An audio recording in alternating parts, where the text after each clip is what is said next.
The eviction notice came on a Tuesday morning, slipped under the door of the studio apartment like a death sentence printed on cheap paper. Elena Reyes stood barefoot on the worn linoleum, still in her waitress uniform from the graveyard shift, and read the words that meant everything was about to fall apart again. 30 days to vacate. Past due rent totaling $3,400. Legal action pending. Her hands shook as she folded the paper carefully, precisely, the way she'd learned to control things she couldn't actually control. Behind her, in the apartment's only other room, her daughter Sofia slept in the bed they shared, 7 years old and dreaming whatever dreams children managed when their mothers worked 3 jobs and still couldn't make rent. The apartment was barely 400 square feet, a converted storage space in a building that should have been condemned years ago. The ceiling leaked when it rained. The radiator clanged all night, but never quite produced heat. The neighbors fought through walls so thin Elena could hear every word, every crash, every moment of other people's misery bleeding into her own. But it was theirs. It was a door that locked and a roof that mostly held, and an address she could write on Sofia's school enrollment forms. And now it was gone. Elena walked to the window, pulled back the curtain that didn't quite cover the frame, and looked down at the street 3 stories below. Los Angeles at dawn, the city just starting to wake. Delivery trucks double-parked outside restaurants. Early shift workers trudging toward bus stops. The 24-hour donut shop where she sometimes bought Sofia a chocolate glazed on good days, when tips had been decent and the math worked out. She'd been in L.A. for 8 years, ever since leaving Phoenix with Sofia as an infant and $200 to her name. Running from a marriage that had turned violent, from a man whose fists came out when he drank, which was every night. She'd work her way up from nothing to almost nothing. From sleeping in her car to this studio. From 1 minimum wage job to 3 that barely added up to survival. The eviction shouldn't have surprised her. She'd been short on rent for 2 months, paying partial amounts, and promising the landlord the rest was coming. But the tips at the diner had dried up. The cleaning job had cut her hours. The weekend catering gig had ended when the company went under. And Elena had run out of ways to juggle numbers that didn't add up no matter how many times she rearranged them. Sofia stirred in the bedroom, that particular rustle that meant she'd wake soon. Elena hid the eviction notice in the kitchen drawer, beneath bills she also couldn't pay, and started making breakfast from what was left. Cereal, nearly gone. Milk that would last maybe 2 more days. An apple she cut into precise slices, making it look like more than it was. "Mama!" Sofia appeared in the doorway, tangled dark hair and sleep-heavy eyes, clutching the stuffed bear that had been with her since she was 2. "Is it school day?" "Yes, baby. Wednesday. You have art class today, remember?" Sofia's face lit up the way it always did when she talked about art. She'd been drawing since she could hold a crayon, creating entire worlds in cheap sketchbooks Elena bought from the dollar store. Teachers said she had talent, real talent, the kind that should be nurtured with proper classes and materials. But proper classes cost money, and materials beyond crayons and pencils were luxuries they couldn't afford. They went through their morning routine with practiced efficiency. Elena heating water in the electric kettle because the stove took too long and cost too much. Sofia getting dressed in clothes that were clean but worn, shoes that would need replacing soon because her feet kept growing. Breakfast eaten standing at the counter because the apartment didn't have room for a table. "Mama, can Jessica come over after school?"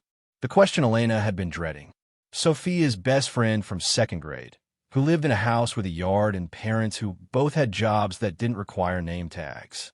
Sofia had been asking for months, and Elena had been deflecting with excuses that were running thin. "Not this week, baby. Maybe after we move." Sofia's spoon paused halfway to her mouth. "Move where?" Elena's mind raced, trying to turn disaster into adventure. "I'm not sure yet. Somewhere new. A different neighborhood, maybe. Will I still go to the same school? We'll figure out." Sofia studied her mother with those dark eyes that saw too much, that had learned to read the tension in Elena's shoulders and the worry in her voice. But she didn't push, just finished her cereal and rinsed her bowl in the sink like Elena had taught her, conserving water because utilities were expensive. Elena walked Sofia to the bus stop 3 blocks away, holding her hand and trying not to think about the eviction notice, about 30 days that would pass faster than seemed possible. The morning was cool for September, fog rolling in from the ocean and making everything feel gray and uncertain. At the stop, Elena knelt down to Sofia's level, tucked a strand of hair behind her ear. "You're going to have a great day. I want to hear all about art class tonight, okay?" "Okay, Mama." Sofia hugged her tight, this small person who deserved so much more than what Elena could give her. "I love you. I love you more." The bus pulled up, yellow and loud and ordinary. Sofia climbed aboard, turned to wave through the window, and Elena waved back until the bus disappeared around the corner. Then she stood alone on the sidewalk, surrounded by a city of millions, and tried to figure out how to keep her daughter from ending up homeless. The church stood at the corner of Maple and 3rd, a Gothic revival structure that had been built in 1887 and abandoned in 2019. Elena had walked past it 1,000 times on her way to and from her various jobs, had watched it decline from majestic to derelict, from house of worship to eyesore the neighborhood wanted gone. Stained glass windows, once brilliant with color, now covered with plywood boards to keep out vandals. Stone walls blackened with decades of city grime. The steeple still stood, but listing slightly like even the building itself was tired. The diocese had sold it years ago to a developer who'd gone bankrupt before renovations began. Since then, it had sat empty, deteriorating, waiting for someone to either restore it or tear it down. Elena had never thought much about it beyond that it was pretty once, probably before time and neglect had their way. But walking past it that morning after dropping Sofia at the bus, she saw the sign she'd somehow missed before. Public auction. Saturday, September 16th, 10 a.m. Property sold ASIS. Minimum bid $1. $1. Elena stopped walking, read the sign 3 times to make sure she understood. The church, this massive structure on a corner lot in Los Angeles, was being auctioned for a minimum bid of $1. It seemed impossible, absurd, the kind of thing that happened in movies, but not in real life, where everything cost too much and nothing came easy. She pulled out her phone, photographed the sign, Googled the auction company. The listing came up immediately, sparse details that raised more questions than they answered. Historic church property. Extensive repairs needed. Buyer responsible for all city compliance, structural assessment, and renovation costs. Property sold ASIS, where IS. No inspections available. Auction conducted on-site. Cash or certified check only. The warnings were clear. This wasn't a deal. It was a disaster waiting to happen. A money pit that would consume anyone foolish enough to take it on. The repair costs alone would be astronomical. The city probably had liens against it for code violations. It was worthless, which was why they were auctioning it for $1. But it was a building, a roof, walls, a door that would lock. And Elena had 30 days before she and Sofia were on the street with nowhere to go.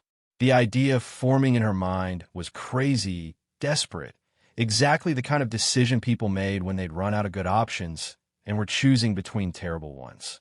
But she couldn't stop thinking about it. A church. She could live in a church. There had to be rooms inside, spaces that could be made habitable even if most of the building was falling apart. It wouldn't be legal, probably. Wouldn't be safe, definitely. But it would be shelter. And shelter was something she didn't have anymore. Elena spent her lunch break at the public library, researching everything she could find about the property. The church had been St. Catherine's, serving a congregation that had dwindled over decades as the neighborhood changed. By 2015, only 20 people attended Sunday services, most of them elderly parishioners who remembered when the church had been full and vibrant. When the last priest retired, the archdiocese decided it wasn't worth maintaining. The building was sold to a developer named Marcus Chun for $200,000 in 2017. Chun had grand plans to convert it into luxury lofts, had filed permits with the city, had started preliminary work before his financing fell through and his company declared bankruptcy. Since then, the property had been tied up in bankruptcy court, racking up unpaid property taxes and city fines for deterioration. The court-appointed trustee was liquidating assets, and the church was the last piece. Nobody wanted it. The neighborhood association had petitioned to have it torn down. Developers had looked at the numbers and walked away. It was a liability, not an asset, which was exactly why Elena thought she might have a chance. She found the bankruptcy trustee's phone number and called from the library, her hands shaking as the line rang. A woman answered, professional and brisk. Anderson and Associates. Hi, I'm calling about the church property being auctioned on Saturday. St. Catherine's on Maple and 3rd. Yes, the auction is scheduled for 10 a.m. on site. Are you interested in bidding? Elena swallowed hard. I wanted to understand the process. The minimum bid is $1. That's correct. Though I should warn you, ma'am, the property requires extensive renovation. We estimate at least $800,000 in immediate repairs to bring it up to code. That's a conservative estimate. It could easily exceed $1 million. But the auction is for the property itself, and whoever wins owns it. Yes, free and clear of the bankruptcy. Though you'd be responsible for all outstanding city violations, property taxes, and any liens. I have the full disclosure package if you'd like to review it. Elena took down the information, knowing she wouldn't understand most of it, but needing it anyway. When she hung up, her heart was pounding. This was insane. She didn't have $800,000 for repairs. She barely had $800 in her bank account. But the alternative was living in her car again, and she'd sworn when Sofia was born that she'd never put her daughter through that. The auction was in 3 days. Elena worked every shift she could, saving every dollar. By Friday night, she had $247 in cash. Not nearly enough for a down payment on a real apartment. Not enough for first and last month's rent anywhere in LA. But maybe, possibly, enough to buy a church. She didn't tell Sofia. Didn't want to get her hopes up about something that probably wouldn't work. That was almost certainly a terrible idea. Instead, she told her they were going on an adventure Saturday morning, exploring the neighborhood. And Sofia accepted this with the easy trust of a 7-year-old who believed her mother had everything under control. Saturday morning broke clear and bright. Los Angeles sunshine flooding the streets with the kind of light that made everything look better than it was. Elena dressed in her cleanest jeans and a blouse that didn't have any stains, trying to look like someone capable of owning property. Sofia wore her favorite dress, purple with flowers, and carried her sketchbook because she carried it everywhere. They walked to the church, Elena's stomach churning with nerves and doubt. What was she doing? This was crazy. Churches weren't meant to be homes. She didn't know anything about renovation or construction or city codes. She'd be taking on a building that professionals had deemed unsalvageable, gambling everything on the hope that she could make it work through sheer desperation. But when they turned the corner and the church came into view, Sofia gasped. Mama, it's beautiful. Elena looked at the building she'd walked past 1,000 times without really seeing. And Sofia was right. Beneath the grime and boards and decay, it was beautiful. The Gothic arches reaching toward heaven. The stonework carved with intricate patterns. The steeple that had guided people home for over a century. It had been magnificent once. Could be again, maybe with enough work and money and faith. A small crowd had gathered in front. Maybe 20 people, mostly men in work clothes who looked like contractors or developers sizing up a potential flip. A woman with a clipboard stood on the church steps, talking to someone with a camera. The bankruptcy trustee, probably documenting the sale. Elena held Sofia's hand and joined the crowd, trying to blend in, trying not to look like what she was, a desperate single mother with no business bidding on a condemned church. The trustee checked her watch, then raised her voice. Good morning, everyone. Thank you for coming. I'm Linda Anderson, court-appointed trustee for the bankruptcy estate. We're here to auction the property known as St. Catherine's Church, located at 1247 Maple Street. The property is being sold ASGS, with no warranties or guarantees. The minimum bid is $1. All bids must be in cash or certified check. The winning bidder takes possession immediately and assumes all responsibility for the property, including outstanding violations and taxes. She pulled out a stack of papers. I need everyone interested in bidding to sign this disclosure form acknowledging you understand the property's condition and your obligations as buyer. Elena approached with legs that wanted to buckle, signed her name where indicated, and rejoined the crowd. Her signature looked shaky, uncertain, exactly how she felt. Linda raised her hand. Let's begin. Opening bid is $1. Do I have $1? A man in a suit raised his hand. $1. I have $1. Do I have 5? Another hand. $5. 5. Do I have 10? Elena's heart pounded. The bids were rising slowly, carefully, people testing the waters. She waited, watching, trying to figure out when to jump in. $50, someone called. 50. Do I have 75? Elena raised her hand before she could talk herself out of it. $100. The crowd turned to look at her, this woman in clean jeans holding a 7-year-old's hand. She felt their assessment, their doubt, their certainty that she didn't belong here. 100, Linda acknowledged. Do I have 150? The man in the suit nodded. 150. Back and forth the bids went, climbing higher. 200. 225. 250. Elena's bankroll was almost gone, and the bidding wasn't slowing. She'd been foolish to think this would work, that she could actually compete. At $300, 2 bidders dropped out. Only Elena and the suit remained. 300, Linda said. Do I have 350? Elena's mouth was dry. She had $247 total. If she bid again, she'd be committing to money she didn't have. The suit raised his hand. 500. Linda looked at Elena. 500. Can you go higher? Elena's mind raced. 500 was more than she had. But if she walked away now, she and Sofia would be homeless in 30 days. Living in her car. Back to the parking lots and public bathrooms and shame that had nearly broken her last time. 600, she heard herself say. Sofia looked up at her, eyes wide. The suit frowned, recalculating. He studied Elena for a long moment, then shook his head and stepped back. He'd seen what Elena had seen. This was a disaster, not an opportunity. Let the desperate woman have it. Linda scanned the crowd. 600. Going once. Going twice. The gavel came down. Sold to bidder number 7 for $600. Elena stood frozen, unable to believe what had just happened. She bought a church. She owned a church. She'd committed $600. She didn't have to purchase a building that needed $1 million in repairs. Linda approached with papers. Congratulations. I'll need payment now, and we'll transfer the deed immediately. Elena's voice barely worked. I have $247 with me. Can I bring the rest Monday? Linda's expression hardened. The terms were clear. Payment in full, cash or certified check, immediately upon sale completion. If you can't pay, we'll restart the auction. Elena felt the world tilting. She'd been so focused on winning the bid, she hadn't thought through the logistics of actually paying it. $247 wouldn't cover $600. She didn't have a bank account that could write a check.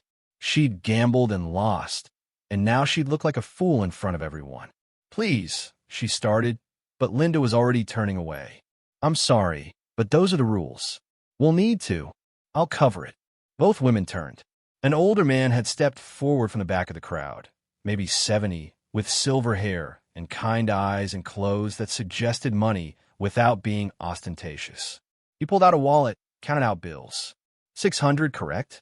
Linda took the money, counted it, looked uncertain.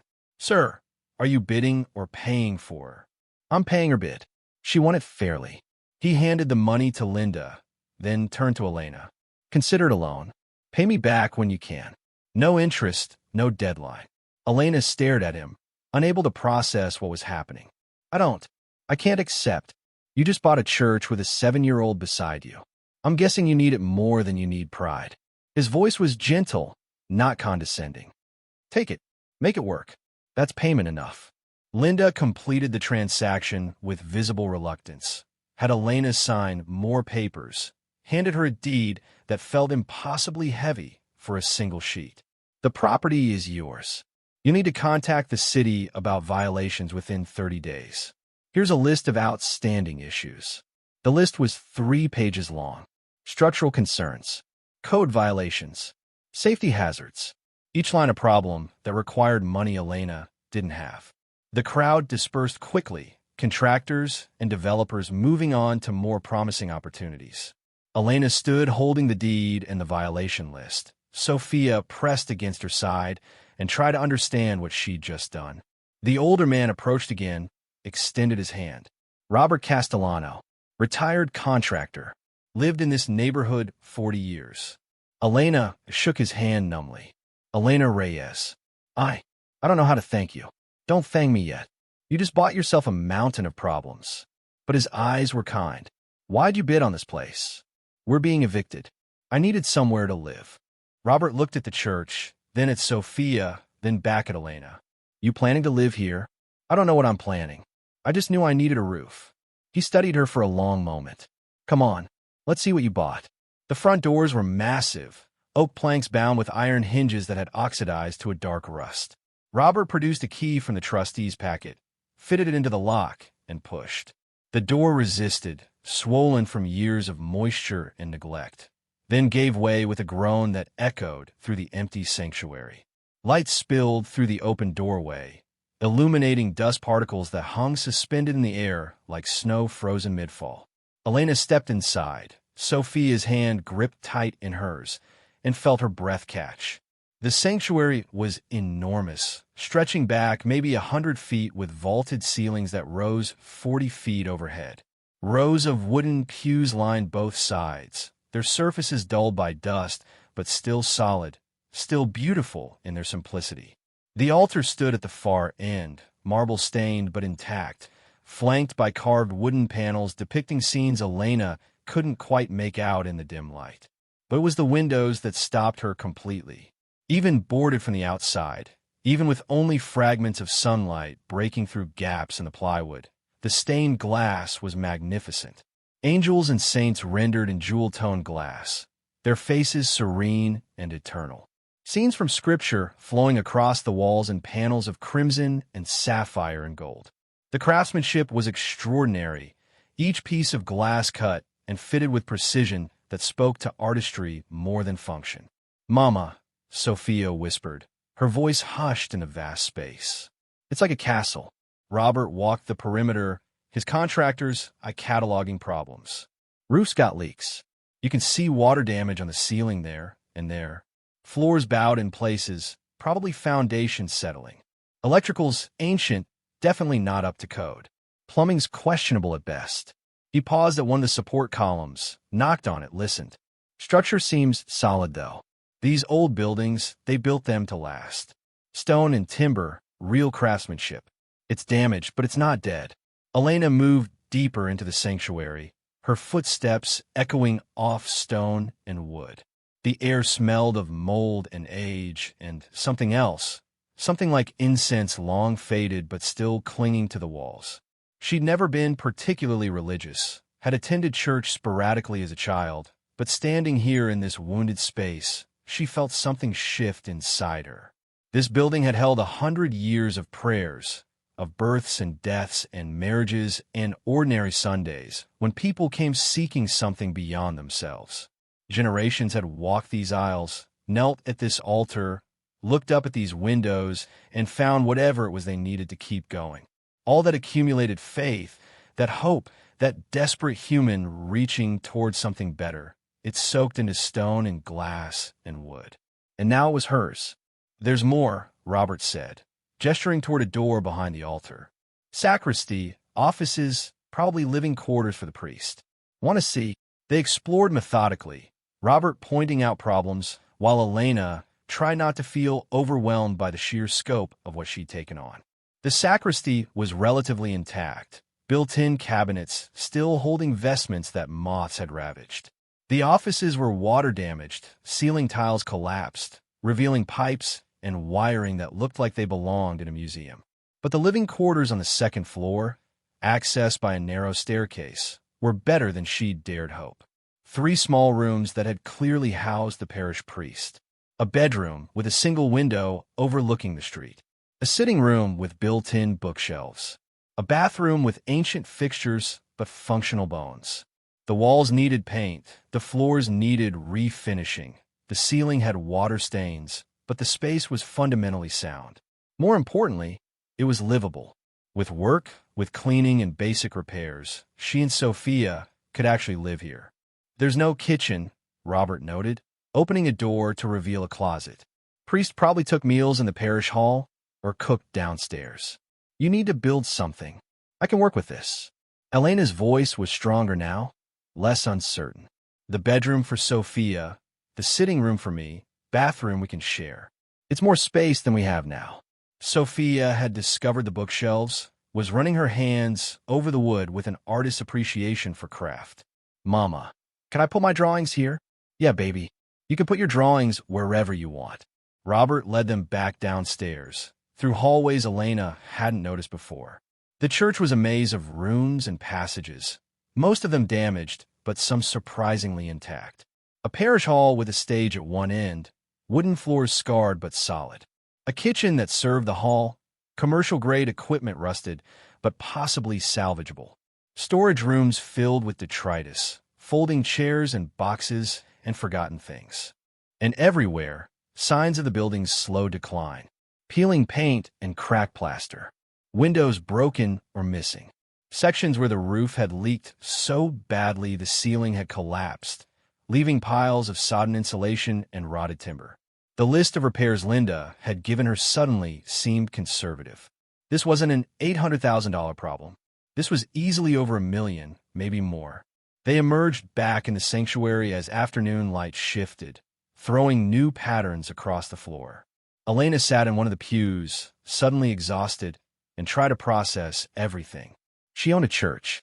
She'd spent money she didn't have to buy a building she couldn't afford to fix.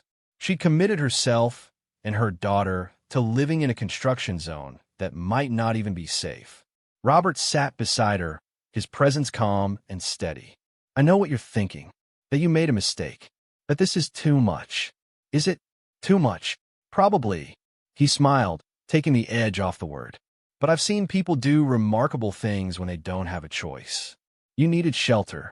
You found shelter. The rest, well, the rest is just problems. And problems can be solved if you're stubborn enough. I don't know anything about construction. You'll learn. I can help, at least with advice. Maybe more if you're serious about this. Elena looked at him, this stranger who'd paid her auction bid and was now offering additional help. Why would you do that? You don't know me. Robert was quiet for a long moment, his gaze distant. I had a daughter once. Mia. She was around your age when she got divorced, ended up alone with 2 kids and no support. Struggled for years, working herself to death, trying to provide. He paused, pain flickering across his features. She died 8 years ago. Heart attack at 41. Stress, the doctors said. Worked herself literally to death. I'm sorry. I wasn't there for her when she needed me. Too busy with my business, my own problems. Told myself she'd figure it out, that she was strong enough. His voice roughened. She was strong enough. But she shouldn't have had to be that strong alone. So when I see a young mother gambling everything on a condemned church because she's out of options, I think about Mia. And I help. Sofia approached, her sketchbook open to a new drawing. She'd captured the sanctuary in quick, confident strokes. The vaulted ceiling and pews and windows rendered with an accuracy that seemed impossible for a 7-year-old. Robert studied it, his eyebrows rising. Your daughter's got real talent. She's always drawing. Her teachers say she could be an artist if she had proper training. An artist needs a studio. Plenty of room here for that. Robert stood, pulled out a business card, handed it to Elena. My number. Call me tomorrow, and we'll make a plan. First priority is making those living quarters safe and habitable. After that, we tackle the big stuff piece by piece. I can't pay you. Not now, maybe not for a long time. I'm retired. I've got more money than time and nothing better to do. Besides, he glanced around the sanctuary. This building deserves another chance. They don't make them like this anymore. Be ashamed to let it die. He left them there, his footsteps fading down the front steps. Elena sat in the silence, Sofia beside her, and tried to imagine living here. Waking up in the priest's quarters, Sofia's drawings on the bookshelves, finding a way to make this wounded space into something like a home. It was impossible. It was insane. It was the only option she had. Mama, Sofia's voice was small. Are we really going to live here? Yeah, baby. I think we are. Is it safe? Elena thought about the water damage and code violations, the repairs they couldn't afford, and the problems she didn't know how to fix. She thought about the alternative, living in the Ford Focus she'd sold 2 years ago to make rent, or the homeless shelter where beds were lottery and dignity was something you surrendered at the door. We'll make it safe, she said, pulling Sofia close. One step at a time, we'll make it work. They stayed until sunset, exploring every room, cataloging what worked and what didn't. The electricity was still on, surprisingly, probably because the bankruptcy estate had maintained it for the auction. Water ran brown from the taps, but cleared after a minute. Heat was another question entirely, but September in LA was still warm enough that they had time to figure it out. As darkness fell, Elena locked the front doors with the key that was now hers and walked Sofia back to the apartment they'd be leaving in 30 days. Her daughter chattered the whole way. About the church, about where she'd put her drawings, about exploring all the rooms, turning disaster into adventure the way children could when they trusted the adults to handle the serious stuff. Elena let her talk, made encouraging sounds, and felt the weight of responsibility pressing down like physical force. She bought a church. Now she had to figure out how to live in it. The next morning, Elena called Robert from the payphone outside their apartment building. He answered on the second ring, his voice warm and alert despite it being barely 7 a.m. Elena, good. I've been making lists. How soon can you move in? We have to be out of our apartment in 30 days. But I was thinking maybe I could start working on the church before then. Get ready. Smart. The sooner the better. I'll meet you there at 9. Bring work clothes and gloves if you have them.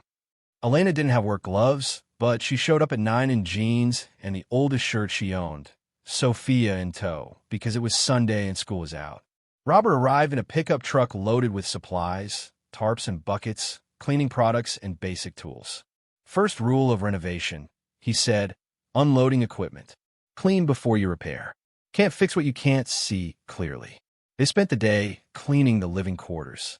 Robert showed Elena how to assess water damage, which stains were cosmetic and which indicated structural problems. He taught her to check for mold, to test floorboards for rot, to look at walls and ceilings with an eye toward what was hiding beneath the surface. The work was hard, physical in ways Elena's waitressing and cleaning jobs hadn't prepared her for. Her back ached from scrubbing floors. Her arms burned from hauling debris. But there was something satisfying about it, too. Each bucket of dirty water she dumped represented visible progress. Each section of clean floor was proof that impossible things could become possible through sheer effort.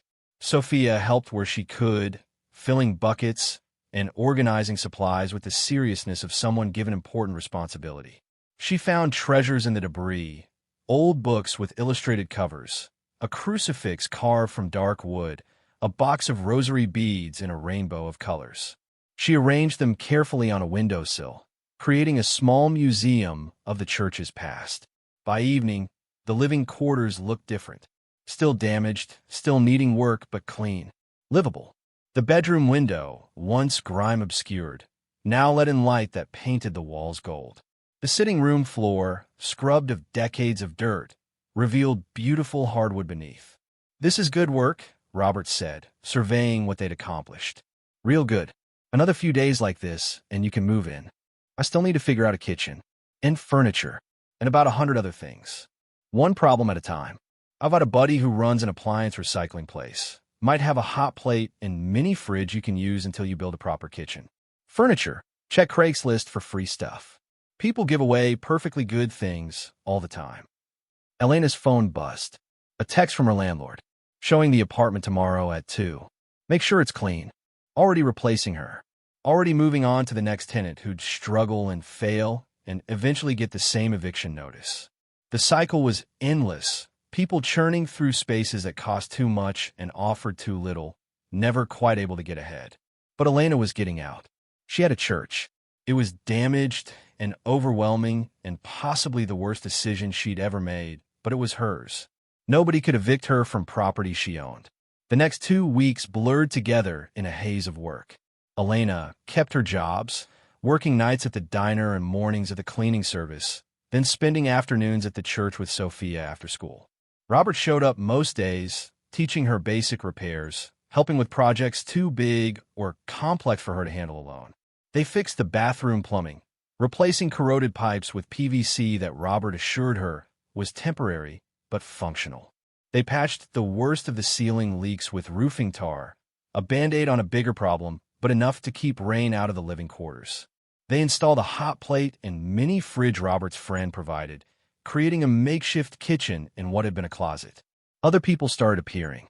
Robert's contractor friends, retired men who had time and skills, and seemed genuinely interested in helping. They brought materials, cast-off supplies from other jobs, perfectly good lumber and fixtures that weren't needed elsewhere. They worked for free or for beer, asking nothing in return except the satisfaction of fixing something broken. A plumber named Carlos replaced all the bathroom fixtures, upgrading from 1950s porcelain to modern efficiency. An electrician named Tom rewired the living quarters, bringing them up to code and installing outlets that didn't spark when you plug things in. A carpenter named Beth built shelves in Sofia's room, creating storage and display space for her growing collection of drawings. Elena tried to pay them, to offer something, but they waved her off. Robert called in favors, Carlos explained. We all owe him from various jobs over the years. This is payback. She learned that Robert had been more than just a contractor. He'd run one of the largest construction firms in LA before retiring, had built half the commercial developments in the city, had earned enough money and respect that when he asked for help, people showed up. Why didn't you tell me? Elena asked him one afternoon as they painted Sofia's bedroom, walls a soft blue. Tell you what, that you're basically a legend. Tom was going on about the Wilshire Tower project, how you managed the whole thing. Robert shrugged, focused on getting paint into the corner seam. Past is past. I'm retired now. This is what I do instead. Fix churches for desperate single mothers. Help people who are helping themselves. There's a difference. He paused, roller dripping blue on the tarp. You could have given up after the auction. Could have sold the property to the guy in the suit who was hanging around after, probably would have given you a few thousand for it.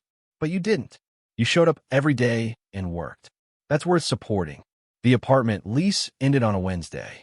Elena and Sofia packed their belongings, everything they owned fitting into 12 boxes and 3 garbage bags. The landlord did a final walkthrough, looking for damage to charge against her non-existent deposit, finding nothing because Elena had cleaned until the place sparkled. They loaded everything into a borrowed van, courtesy of Robert, and drove the 6 blocks to the church. Their new home. Elena unlocked the front door, this time as a resident rather than a visitor, and carried boxes up to the living quarters. Sofia's room was ready. Walls painted, floor refinished.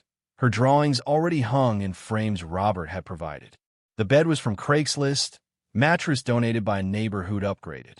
Sheets and blankets from the church thrift store, washed until they smelled like detergent instead of storage. Elena's sitting room held a futon that converted between couch and bed, a small table, 2 chairs. Basic, minimal, but comfortable. Clean. Safe. Theirs.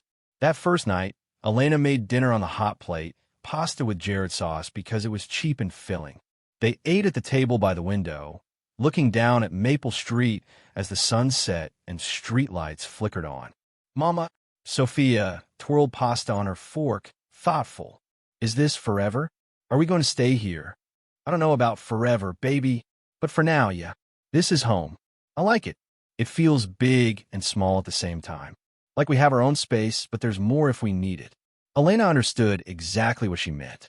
The living quarters were cozy, manageable, but downstairs the sanctuary waited, vast and full of possibility. They weren't cramped.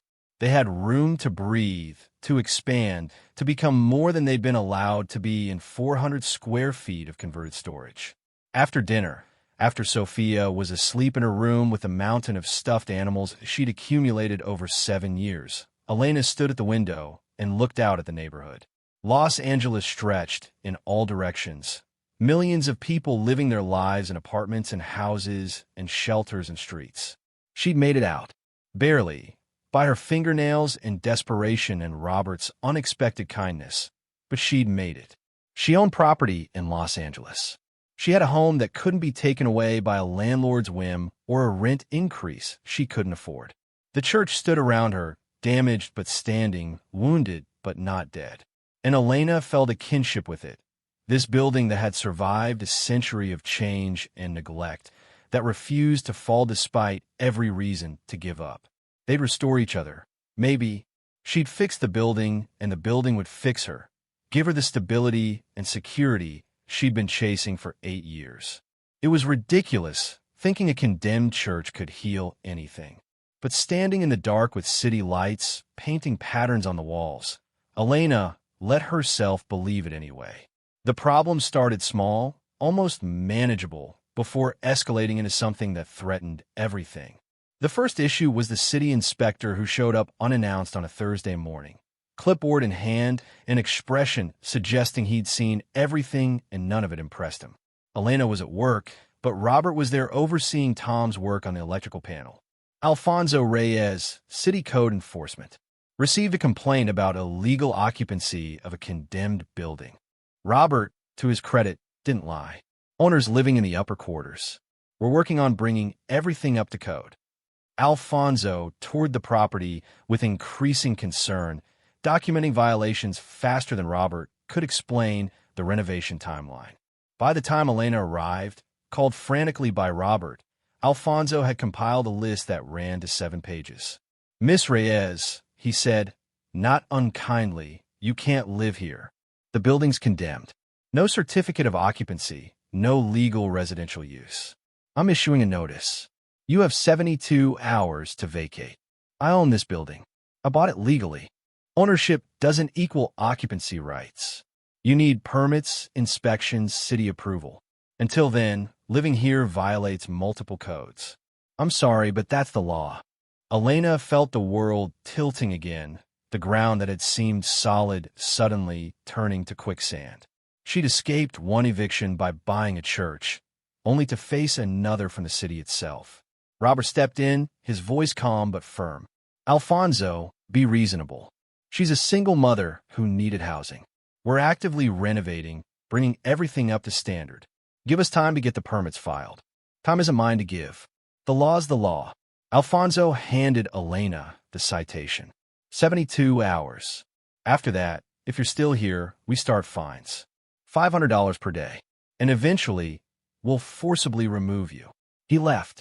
Elena stood holding the citation, her hands shaking. Sofia was at school, didn't know yet that they were about to be homeless again.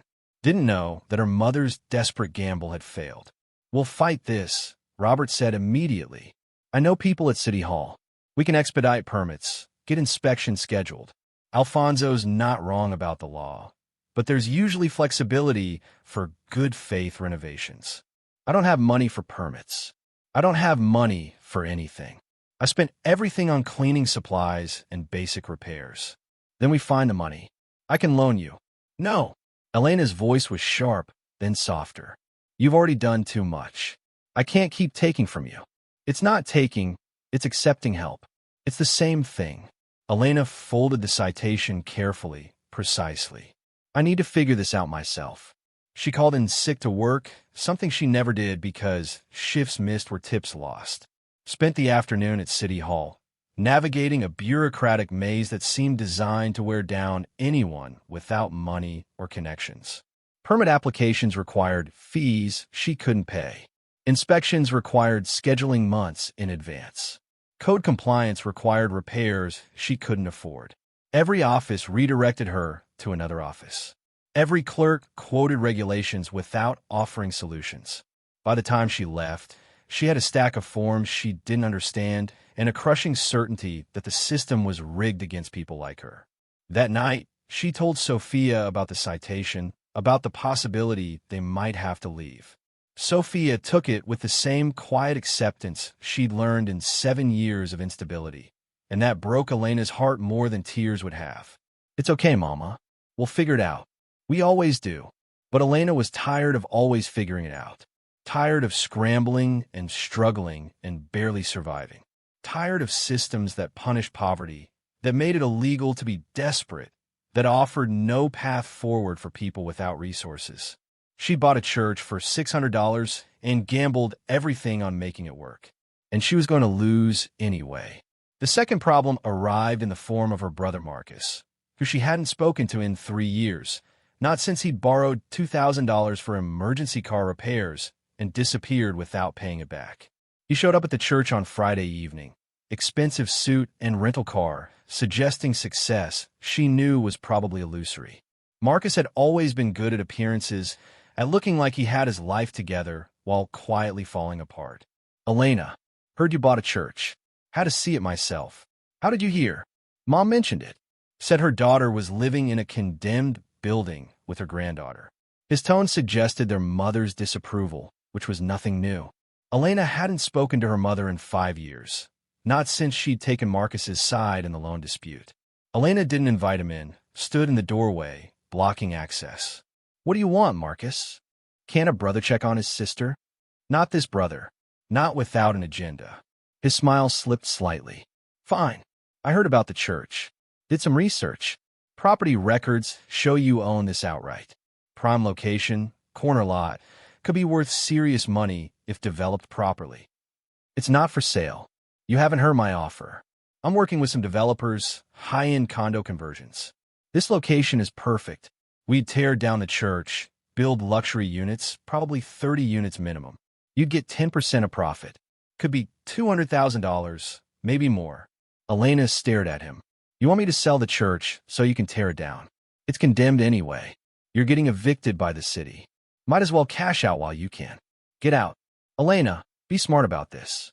You're broke, you're desperate, you've got a kid to support. This is money, real money, enough to get a real apartment, maybe even a house. Why are you being stubborn?" Because this wasn't just a building anymore. It was proof that she'd survived, that she'd fought back against a system designed to crush her. It was Sofia's home, the first stable place her daughter had ever known. It was 100 years of prayers and faith and community, all of it embedded in stone and glass. It was hers. I said, "Get out." Marcus's expression hardened. "Fine, but when the city forces you out and you're back in your car, don't come crying to me." He left, tires squealing unnecessarily on the quiet street. Elena locked the door and leaned against it, breathing hard, fighting tears of frustration and rage. Everything was falling apart. The city wanted her out. Her brother wanted to destroy the building. And she had less than 48 hours before the citation deadline. Robert called that night with news that should have been hopeful but felt overwhelming. "I got you a meeting with City Council. Tuesday morning. If you can present a solid renovation plan with timeline and funding, they might grant a conditional occupancy permit." "I don't have funding. I don't have a plan." "Then we make one. I'll help. We'll figure out what absolutely has to be done versus what can wait, get estimates, create a budget." "It's not impossible, Elena. Everything feels impossible." "I know." His voice was gentle, understanding. "But impossible things happen every day. You bought a church for $600. You've turned condemned space into a home. You've kept your daughter safe and stable through circumstances that would have broken most people. Don't give up now." Elena wanted to believe him, wanted to think she could walk into city council and convince them to let her stay. But she learned long ago that the world didn't care about effort or desperation, that systems protected themselves and the people they served weren't people like her. Still, she'd made it this far. She'd survived this long. Giving up wasn't an option when Sofia was counting on her. "Okay," she said. "Let's make a plan." They spent the weekend creating documentation that looked professional even if the reality beneath was terrifying. Robert helped her draft a renovation timeline, breaking the church's problems into phases. Phase 1, living quarters and safety essentials. Phase 2, sanctuary stabilization. Phase 3, full restoration. He connected her with contractors who provided estimates, most of them deliberately low because Robert called in favors. The numbers were still staggering, $150,000 for Phase 1 alone, but they were real, documented, defensible. For funding, Robert suggested something Elena had never considered, a loan against the property itself. The church, despite its condition, sat on a valuable lot in an appreciating neighborhood. Banks might lend against that value, especially with a solid renovation plan. I don't have credit, Elena protested. I've got medical debt and unpaid bills and a history that would make any bank laugh me out the door. Maybe, but you've got collateral now. Property. That changes the equation. Elena filed permit applications over the weekend, paying fees with money Robert loaned her despite her protests. Each form required details she had to research, code she had to understand, specifications she had to invent because she'd never done this before.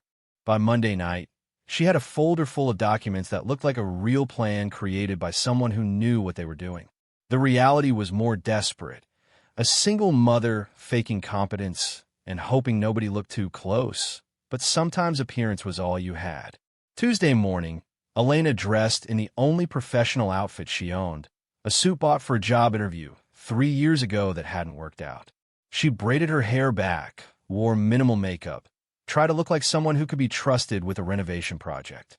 Sofia hugged her before school. "You're going to do great, Mama. Tell them about the angels in the windows. Tell them the church is special." "I will, baby." Robert drove her to City Hall, walked her to the council chambers, sat beside her in the gallery as she waited for her case to be called. The room was intimidating, all wood paneling and official seals, designed to remind you that government was serious and you were small. When her name was called, Elena approached the podium with papers clutched too tight, trying not to shake. 5 council members sat in judgment, their faces professionally neutral. She explained the situation clearly, calmly. She'd purchased the property legally. She was actively renovating. She had a plan and funding lined up. All she needed was time and a conditional permit to continue living there while she worked. Alfonso presented the city's case. 7 pages of violations, documented safety concerns, a building that should be demolished, not occupied. Then it was the council's turn to question her. "Miss Reyes, you purchased this property for $600. Do you have the resources to complete renovations estimated at over $800,000? Elena's throat was dry. "I'm securing financing against the property value." "But you don't have it yet." "No, but..." "And you're currently living in space that violates multiple safety codes with your 7-year-old daughter. The living quarters meet basic safety standards. We have electricity, water, heat. Basic isn't legal. Miss Reyes, we sympathize with your housing situation, but the law exists to protect people, including your daughter." The meeting went on for 40 minutes, council members poking holes in her plan, questioning her finances, expressing doubt about her ability to complete the project. Elena answered as best she could, but she felt herself losing, felt the decision turning against her. Then Robert stood. "Council members, if I may, I'm Robert Castellano, and I'm overseeing this renovation. Miss Reyes has shown remarkable dedication and capability. She's organized permits, secured estimates, and created a viable timeline. With proper support, this project will succeed." One council member leaned forward, recognition dawning. "Robert Castellano? The Castellano Construction? Retired, yes. You're vouching for this project?" "Absolutely. I'm personally guaranteeing its completion." The dynamics shifted immediately. A legendary contractor's endorsement carried weight that Elena's desperation never could. The council members conferred quietly, then the chair spoke. "We'll grant a conditional occupancy permit. 6 months. If Miss Reyes hasn't made substantial progress on violations by then, she'll need to vacate. Mr. Castellano, we're trusting your judgment here. You won't regret it." Elena stood frozen, unable to believe what had just happened. She'd won. They get to stay. Outside the chambers, she turned to Robert, tears streaming down her face. "You didn't have to do that. Guarantee the project, put your reputation on the line." "Yes, I did. You're doing the work. I'm just making sure people notice."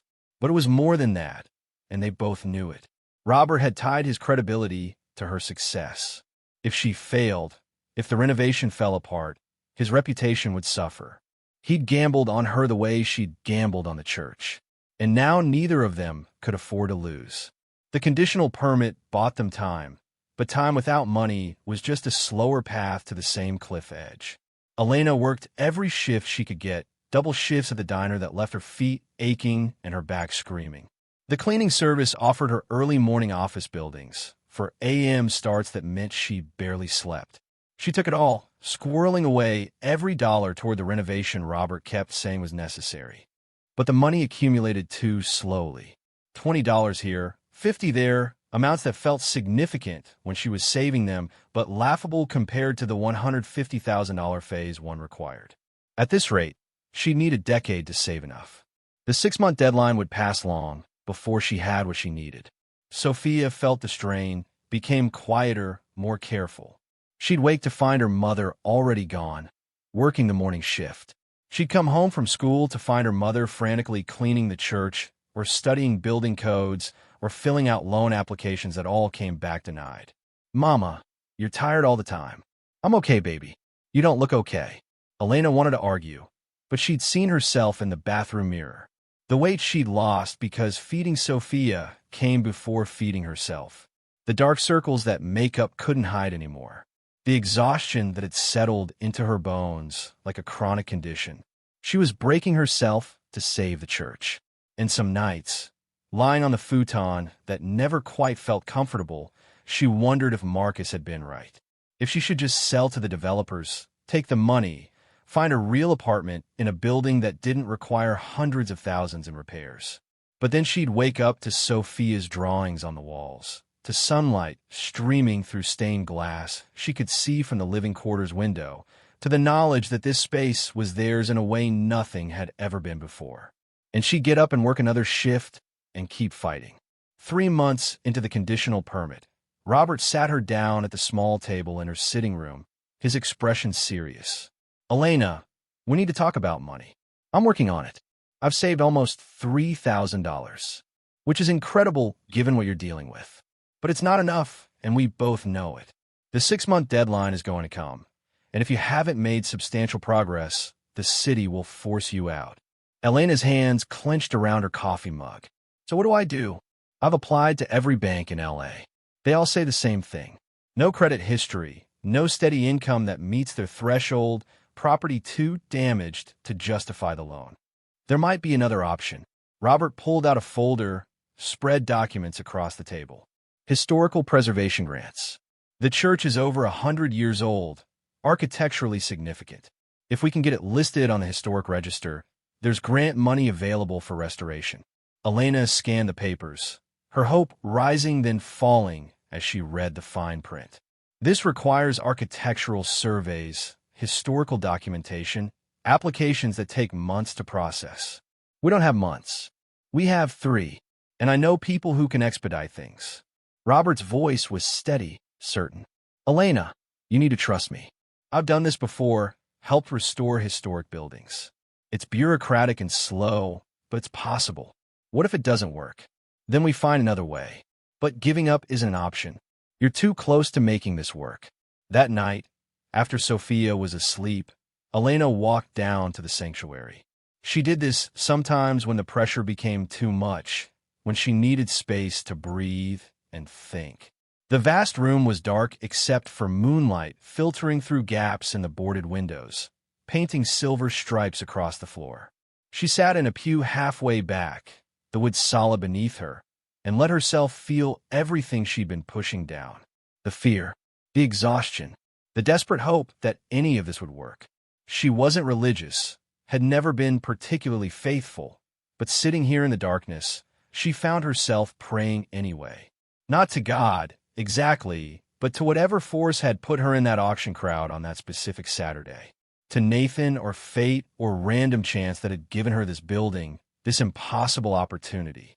She prayed for strength to keep going, for wisdom to make the right choices, for Sofia to come through this without being damaged by her mother's desperation. "Please," she whispered into the darkness. "I'm trying so hard. Just let this work."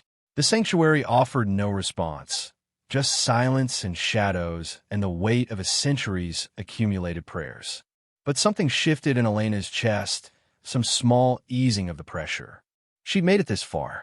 She'd survived eviction and condemnation and her brother's cruelty. She'd found Robert and community in a space that felt like it might become home. She could keep going. She had to. The historical registry application consumed December and January. Robert connected her with an architectural historian named Dr. Patricia Chun, who surveyed the church with growing excitement. "This is remarkable," Patricia said, examining the stained glass with tools that measured light and composition. "These windows are from the Connick Studios in Boston. Early work, probably 1890s. Charles Connick was still learning his craft, but you can see the seeds of his later brilliance. Each panel tells a story with sophistication that's extremely rare for the period." Are they valuable? Artistically? Absolutely. Monetarily? Patricia pulled out a tablet, showed Elena auction records. A single Connick window sold for $180,000 in 2019. You have 12 major panels, plus 30 smaller windows throughout the building. If these were removed and sold separately, you're looking at potentially millions. Elena felt dizzy. Millions? Easily $3 to $4 million, possibly more with the right buyers. Connick's early work is highly sought after by collectors and museums. Patricia looked at her seriously. "Has anyone approached you about purchasing them?" "No. Should they have? I'm surprised they haven't. The glass community is small. Word usually gets around when Connick windows surface." She made notes on her tablet. "For the registry application, this is gold. Buildings with significant artistic elements get priority. I'd say you have a strong case for historic designation." The application went in on January 15th, expedited with Robert's help and Patricia's professional endorsement. Now they waited, and waiting felt like drowning in slow motion. Elena's savings had reached $4,200, still nowhere near enough. Sofia turned 8 in February, a birthday celebrated with cake from the discount bakery and presents Elena couldn't afford, but bought anyway because her daughter deserved something beyond survival. Robert's contractor friends continued working, making progress despite the funding uncertainty. The living quarters were nearly complete, fully up to code, comfortable. The sanctuary had been stabilized, the worst leaks patched, the structure assessed, and deemed sound beneath its damage. But Phase 2 loomed, the real work that would cost real money they still didn't have. On March 3rd, for months into the conditional permit, Marcus returned. He arrived with 2 other men, all of them in expensive suits, carrying briefcases that suggested business rather than family visit. Elena was painting the parish hall walls when they walked in, Sofia at school, Robert running errands. "Elena, we need to talk." She climbed down from the ladder, paintbrush still in hand, her guard immediately up. "About what?" "About making you a better offer. This is David Chong and Michael Porter. They're developers I'm working with. We've done more research, and we think this property could support 40 luxury units, not 30. Your cut would be closer to $400,000. Elena set down the paintbrush carefully. "I told you in November. The church isn't for sale. That was before you knew what you were dealing with. The city's going to revoke your permit. You can't afford the repairs. You're working yourself to death, trying to save a building that's dying anyway." Marcus's voice took on a reasonable tone, the one he used when he was about to manipulate someone. $400,000, Elena. Think what you could do with that. Real house, good school for Sofia, money in the bank for emergencies. "No." David stepped forward, opening his briefcase. "Miss Reyes, we've prepared a contract. Very generous terms. You get 30% up front, the rest when the project completes. We'd handle all demolition, development, city permits. You'd walk away clean with money that could change your life." The answer is no. "Elena, stop being stupid." Marcus's reasonable tone cracked, revealing the anger underneath. "You're broke. You're desperate. You're about to lose everything anyway. Why not cash out while you can? Because it's not just a building." Elena's voice stayed level despite the rage building in her chest. "It's our home. It's 138 years of history. It's art and architecture and community. You want to tear all of that down to build condos nobody who lives here can afford. It's business. Buildings don't have feelings. And neither should you if you're smart. Get out." Michael, who'd been silent until now, spoke up. His voice was cold, calculated. "Miss Reyes, you should know that we filed a petition with the city. arguing that the building constitutes a public hazard and should be condemned regardless of your renovation efforts. We have support from several council members who believe the property's highest and best use is redevelopment. Elena felt the floor shift beneath her. You're trying to get my permit revoked. We're presenting an alternative vision for the property's future, one that serves the public interest better than a single mother-playing contractor. You're trying to steal my building. Marcus shrugged. We're offering to buy it. If you refuse and the city condemns it anyway, you'll get nothing. This is your chance to walk away with something. They left the contract on the floor, weighted down with a business card. Elena stared at it after they'd gone, hands shaking with fury and fear. They were going to take the church, use money and connections and the system that always favored people like them to pry her out of the one thing she'd managed to secure. When Robert returned and she told him what had happened, his expression went hard in a way she'd never seen before. They filed a petition. Michael said they have council members supporting them. Robert pulled out his phone, made 3 calls in rapid succession. Each conversation was brief, tense, his voice carrying an authority that suggested this wasn't retired contractor Robert, but CEO Robert, the man who'd built empires before stepping back. When he finished, he turned to Elena. We're going to fight this. I know which council members they bought, and I know who can counter them. But Elena, this is going to get ugly. They'll dig into your past, your finances, everything. They'll try to paint you as incompetent and the building as unsalvageable. Let them try. I'm not selling. Good. Robert smiled, fierce and proud. Because I'm done being nice about this. They want to play hardball, we'll show them how it's really done. The next city council meeting was scheduled for March 20th. Elena and Robert spent 2 weeks preparing, gathering evidence, building their case. Patricia provided documentation about the window's value and historical significance. Alfonso, the code enforcement officer, surprisingly provided a statement that the renovation work was legitimate and progressing appropriately. Robert's contractor friends wrote letters attesting to the building's structural soundness. The neighborhood association, which had previously wanted the church demolished, reversed their position after Robert talked to them, writing in support of preservation over development. And Elena, working with a lawyer Robert connected her to pro bono, filed counterarguments to every point the developers raised. The meeting room was packed when March 20th arrived. Developers and their lawyers on one side, Elena and her supporters on the other. Sofia sat with Betty from the thrift store who'd offered to watch her, too young to be in the hearing but old enough to understand something important was happening. Marcus testified first, painting Elena as incompetent, the building as dangerous, the renovation as a fantasy that would never be completed. David and Michael followed with slick presentations about economic development, tax revenue, housing units the city desperately needed. Then it was Elena's turn. She approached the podium with a folder of evidence, her hand steady now, her voice clear. She presented the historical designation application, Patricia's documentation, the letters from contractors and neighbors. She showed photographs of the renovation progress, the living quarters transformed from condemned space to a safe home. This isn't just about me, she said, looking at each council member. It's about what we value as a city. Do we preserve history and community, or do we tear everything down for luxury condos? This church has served this neighborhood for 138 years. It deserves a chance to serve for 100 more.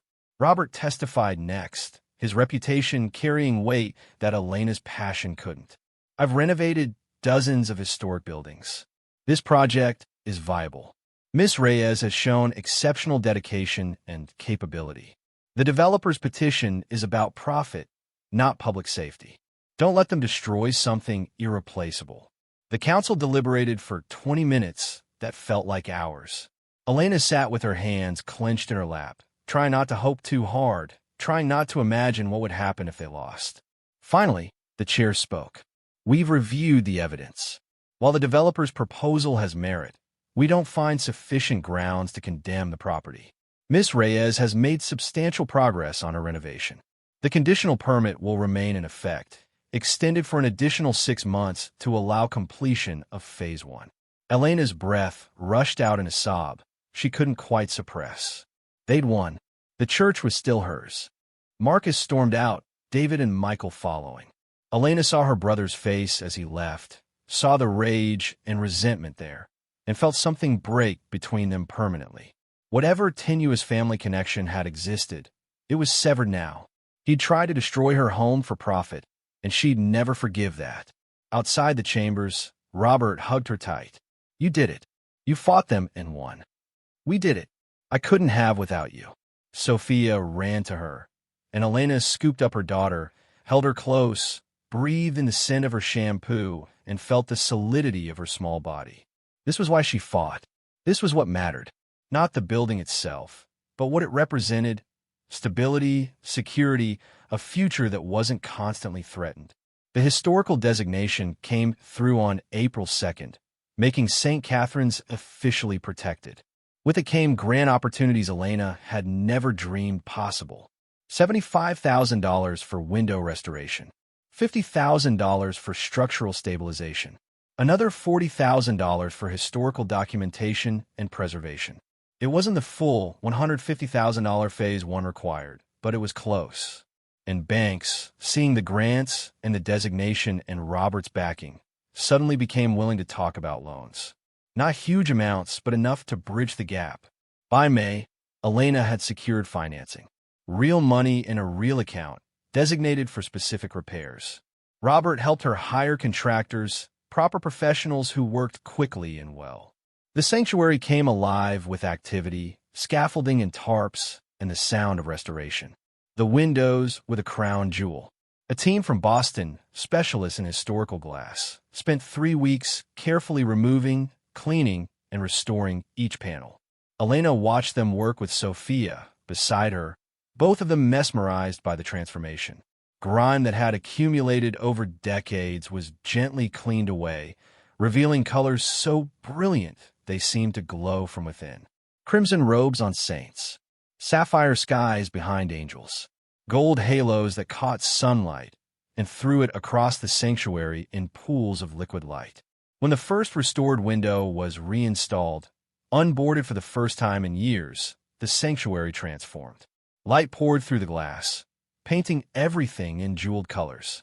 Sofia gasped, her artist's eyes seeing what Elena couldn't quite articulate. Mama, it's like the colors are alive. They were. The glass seemed to breathe with light, telling stories in hues that shifted with the sun's movement. Elena stood in the center of the sanctuary, surrounded by beauty she owned but could never truly possess, and felt tears stream down her face. This was what she'd saved. This was what Marcus had wanted to destroy. The thought of these windows removed and sold separately, of this space demolished for condos, physically hurt. June brought the discovery that changed everything. The window restoration team was working on the final panels, the ones in the small chapel off the main sanctuary. This space had been locked when Elena bought the building, the doors swollen shut and painted over. Robert had forced it open in March, revealing an intimate room, maybe 15 feet square, with an altar and 3 windows. The restorers were examining the floor when one of them, a woman named Sarah, called out, "Robert? Elena? You need to see this." They'd been working in the parish hall, planning the commercial kitchen that would eventually serve community meals. They came running, found Sarah kneeling by the altar, floor tiles removed, staring into a dark space below. There's a chamber underneath. Old, probably original to the building. And there's something down there. Robert found a flashlight, shone into the gap. The beam revealed stone steps descending into darkness, carefully carved, leading somewhere the building's blueprints didn't account for. Was this on the survey? Elena asked. No, and I've been through every document related to this building. There's no mention of an underground space. They cleared more tiles, widening the opening until it was large enough to climb through. Robert went first, Elena following, both of them moving carefully downstairs that hadn't been used in who knew how long. The chamber at the bottom was cool and dry, maybe 20 feet square, with walls of the same stone that formed the church's foundation. And along those walls, built-in shelves held objects wrapped in cloth, so old it was barely holding together. Elena unwrapped the nearest one with shaking hands. The cloth fell away to reveal a painting, oil on canvas, darkened with age, but clearly old, clearly valuable. The subject was a Madonna and Child, rendered in a style that looked Renaissance, but that Elena couldn't identify beyond that. Robert unwrapped another. A sculpture, bronze gone green with patina, depicting a saint in robes so detailed you could see individual folds. Then another painting.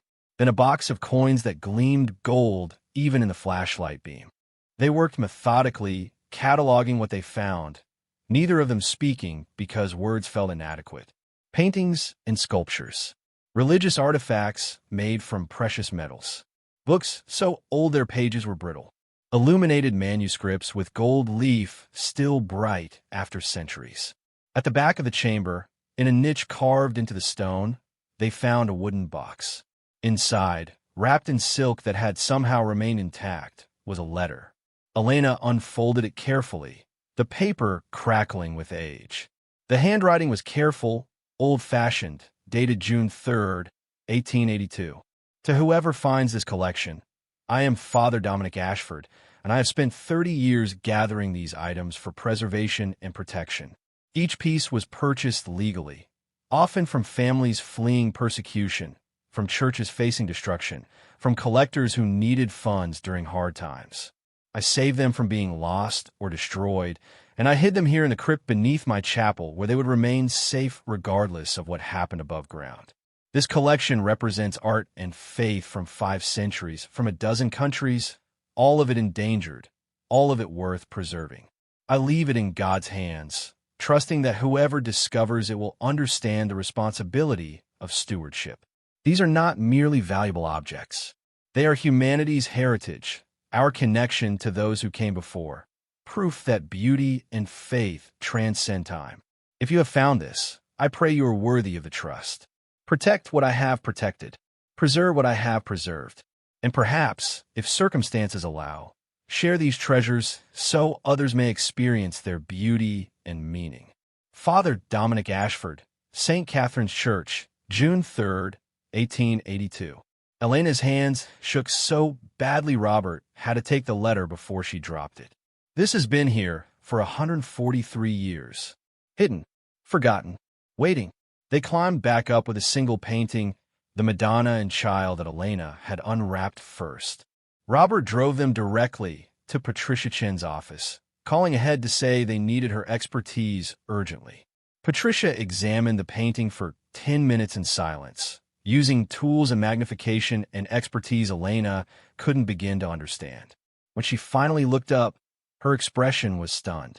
This is a Raphael, a genuine Raphael, probably from his early career, around 1505. The style, the technique, the subject matter, all consistent with his known works from that period. Elena's voice barely worked. How much would something like that be worth? At auction? Minimum $40 million. Possibly $60 million with the right buyers. This is museum quality, Elena. This is a major discovery. They went back to the church that night, with Patricia and 2 experts she trusted, spent hours cataloging the collection in the hidden crypt.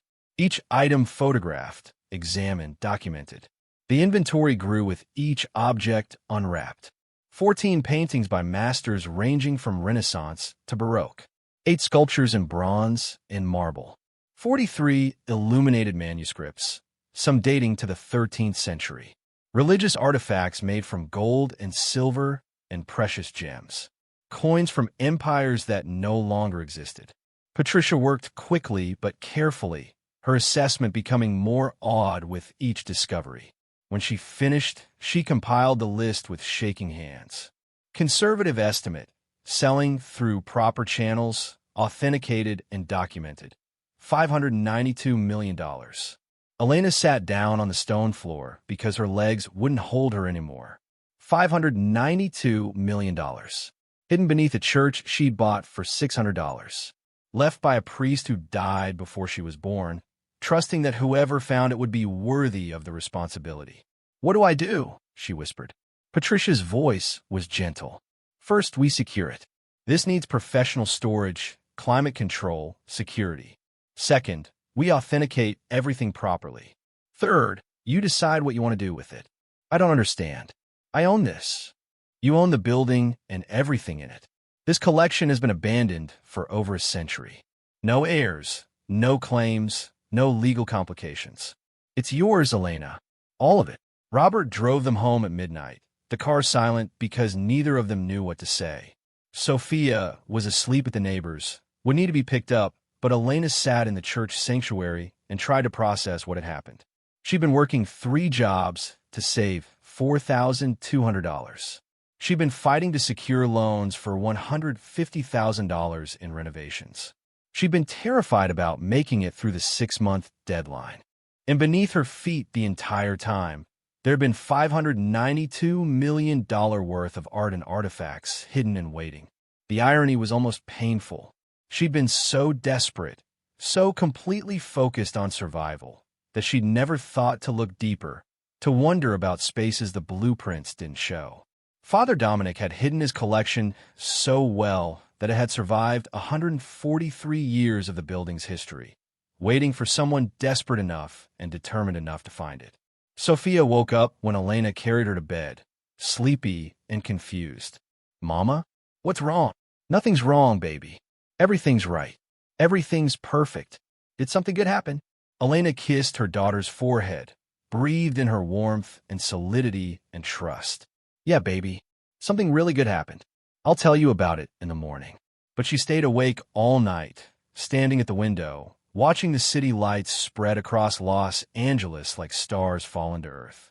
Somewhere out there, Marcus was probably sleeping, dreaming of his failed development deal, unaware that the building he'd tried to steal was worth more than any condo project he could imagine. Somewhere out there, thousands of people were living in shelters or cars or streets, desperate for exactly what Elena had needed 6 months ago: a roof, security, hope. People who deserve second chances, but wouldn't get them because the system wasn't built for people at the bottom. And here she stood, accidentally wealthy, accidentally rescued by a priest who'd been dead for a century and a half, holding $592 million in art she'd never dreamed existed. The responsibility was terrifying, but the possibilities were extraordinary. The next morning, Elena sat Sofia down at their small table and told her everything. About Father Dominic and the hidden crypt. About paintings worth millions and manuscripts from the Middle Ages. About how their lives had just changed in ways neither of them could fully understand yet. Sofia listened with wide eyes, processing information too large for an 8-year-old to fully grasp. "So we're rich now?" "I guess we are. But Sofia, this isn't just about money. Father Dominic trusted whoever found this to do the right thing with it. We have to figure out what that means. What do you want to do?" Elena had been thinking about that all night. About Marcus trying to tear down the church. About Alfonso's citation that had nearly forced them out.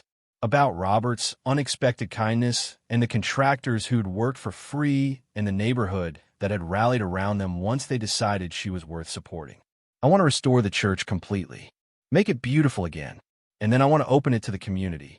Not just as a church, but as a space where people can come for help, for shelter, for hope." She looked at her daughter seriously.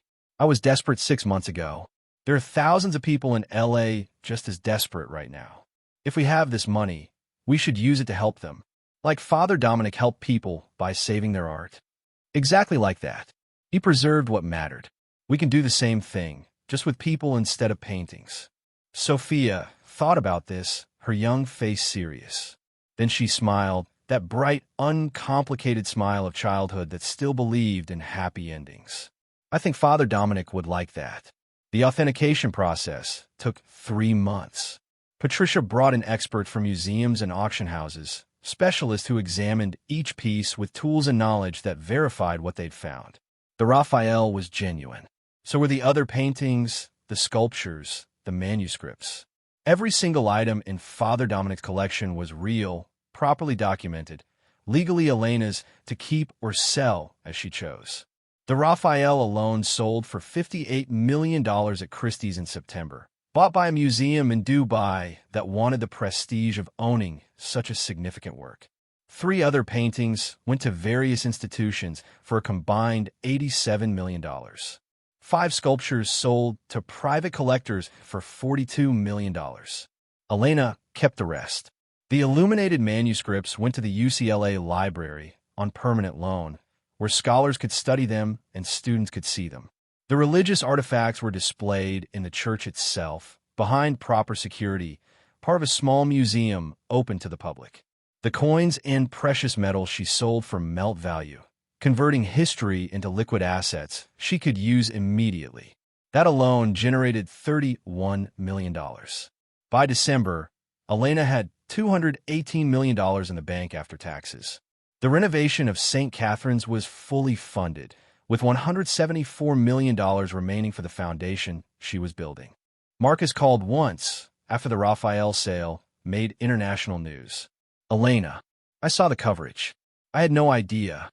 She hung up before he could finish. Some relationships were too broken to repair, some betrayals too deep to forgive. He tried to destroy her home for $400,000. That he hadn't known about the $592 million underneath didn't change what he'd attempted. The church reopened on December 15th, 1 year and 3 months after Elena had bought it for $600. The restoration was complete, every window gleaming, every surface cleaned and repaired and brought back to life. The sanctuary glowed with jeweled light, exactly as it had been meant to when it was built in 1887. But now it served a different purpose. The parish hall had been converted into a shelter, 20 beds for women and children who had nowhere else to go. The commercial kitchen fed 100 people a day, free meals for anyone who needed them. The basement held a clothing bank and food pantry. The offices provided space for legal aid and job counseling and addiction support. Elena hired staff, people who understood struggle because they'd lived it, former homeless individuals who'd rebuilt their lives and wanted to help others do the same, social workers and counselors and advocates who believed in second chances. The St. Catherine's Foundation officially launched on January 1st, 2025, with $174 million in endowment and a mission statement Elena had written herself. In 1882, Father Dominic Ashford preserved art and artifacts, trusting future generations to value what he'd protected. In 2024, a desperate mother bought this building for $600, seeking only shelter. The collection Father Dominic hid made possible something greater than survival, the chance to help others who struggle as we struggled. This foundation exists to preserve what matters most: human dignity, hope, and the belief that everyone deserves a second chance. The first family moved into the shelter on January 3rd. Maria and her 2 sons, aged 5 and 7, evicted from their apartment after Maria lost her job. Elena met them at the door, showed them to their space, helped them settle in. "How long can we stay?" Maria asked, her voice small and scared in a way Elena recognized completely. "As long as you need. We'll help you find work, get back on your feet, find permanent housing. No timeline, no pressure. You're safe here." Maria's eyes filled with tears. "Why would you do this?" "Because 6 months ago I was you, living in a condemned building, terrified of losing my daughter, desperate for any chance to keep going." Elena squeezed her hand. "You're going to be okay. I promise." Over the next months, the foundation helped 43 families. Not thousands like major charities claimed, but 43 real families with names and faces and stories. Each one got individualized help, whatever they needed to rebuild: housing assistance and job training, childcare and counseling, legal aid and addiction support. Sofia, now 8.5, created art classes for the kids in the shelter. She'd inherited her mother's determination and Father Dominic's belief in preservation, but applied it to nurturing young artists who'd never been told their work mattered. Robert, who'd made all of this possible with his kindness and expertise, oversaw renovations of 3 more abandoned buildings the foundation purchased, creating more shelter space, more community resources, more places where desperate people could find hope. On June 3rd, 2025, exactly 143 years after Father Dominic had written his letter, Elena stood in the sanctuary and looked up at the windows he'd never known would one day fund his true legacy. The Raphael he'd saved from destruction had sold for millions, but its greatest value wasn't monetary. It was the 43 families sleeping in beds instead of cars. The 100 people eating hot meals every day. The children who got to be children instead of casualties of poverty.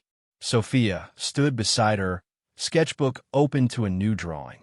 She'd captured the sanctuary filled with people, lights streaming through the windows, faces turned upward toward beauty that had survived a century and a half of darkness. What should I title it? Sofia asked. Elena thought about Father Dominic's letter, about his hope that whoever found his collection would be worthy of the trust, about desperate gambles that paid off in ways no one could predict, about second chances and preservation and the interconnection of past and present. Call it what we protect together, she said. That night, after Sofia was asleep, Elena climbed to the sanctuary one last time. She did this sometimes still when she needed to think, to remember, to ground herself in how far they'd come. She sat in the same pew where she'd sat that first day, when the building had been condemned and filthy, and hers only because no one else wanted it. The sanctuary looked different now, restored and clean and glowing with the light of properly maintained stained glass. But it felt the same, sacred, in a way that had nothing to do with religion and everything to do with survival, with hope, with the accumulated weight of generations who'd walked through these doors seeking something beyond themselves. Thank you, she whispered into the darkness. To Father Dominic, who'd preserved beauty through a century. To Robert, who'd believed in her when she couldn't believe in herself. To whatever cosmic force had put her in that auction on that specific morning with $247 in her pocket and nowhere else to go. The windows caught moonlight, throwing patterns across the floor.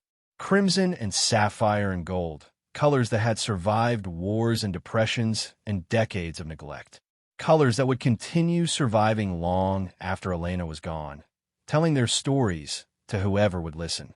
She bought a church for $600, gambling everything on the desperate hope that a condemned building could become a home.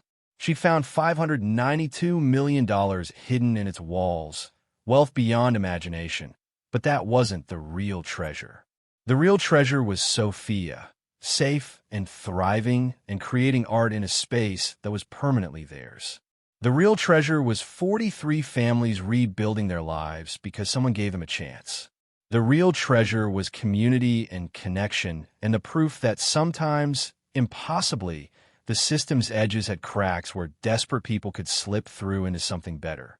Elena stood, walked to the altar, placed her hand on the marble that had absorbed 138 years of prayers. She wasn't praying now, not exactly, but she was acknowledging something larger than herself. The interconnection of past and present. The way one desperate choice could ripple forward into futures no one could predict. I'll keep protecting it, she promised Father Dominic, or herself, or the building itself. All of it. The windows and the art and the people who need help. That's what you wanted, right? For whoever found this to understand the responsibility of stewardship. The sanctuary offered no response, just silence and moonlight and the steady presence of stone and glass that had outlasted everything. But Elena didn't need a response. She knew what she was doing. She knew what mattered. She'd learned it through 2 years of homelessness and 6 months of desperate renovation and 1 year of building something that would last. You protected what you could. You preserved what mattered. You gave people second chances because you understood how precious and rare they were. And when you were given an impossible gift, when fate or chance or a dead priest handed you $592 million hidden in a wall, you didn't hoard it. You didn't let it corrupt you. You used it to help others survive the way you'd barely survived. That was stewardship. That was the responsibility Father Dominic had trusted to whoever found his collection. Elena walked back upstairs to the living quarters, to Sofia, sleeping peacefully in her room, full of drawings, to the home they'd built from condemned space and desperate hope. Tomorrow she'd go back to work at the foundation. More families would arrive needing help. More problems would need solving. The work would never truly be finished. But tonight, she let herself feel what she'd been too scared to feel for so long. Safe. Stable. secure in a way that went beyond money or property or any external validation. She'd made it. They made it, against odds that should have crushed them. Through circumstances that broke most people, they'd survived and built something beautiful from the wreckage. The church stood around them, wounded but restored, damaged but standing. Just like Elena herself. Just like every person who walked through the doors seeking shelter from a world that was too hard and too cruel and too indifferent to suffering. They'd all been saved by the same thing. Someone who believed they were worth saving. Father Dominic had believed his art was worth preserving. Robert had believed Elena was worth helping. And now Elena believed every desperate person deserving a chance they'd probably never get without someone extending a hand. That belief, that faith in human worth and possibility, was the real inheritance.